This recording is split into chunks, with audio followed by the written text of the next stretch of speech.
koirarauhassa. No koiralla on ainakin hauskaa. Joo, meillä on mulla vippettiä kyllä silloin. No nyt se on hiukan rauhoittunut, mutta kyllä ensin on just niinku sitä. Kyllähän vähän tykkää tehdä ja mennä. Niin, mutta on omat noi kuviot.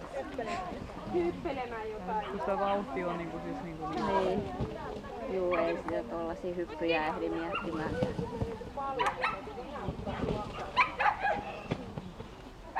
Kauhean on lähtö, tosi kova. Joo.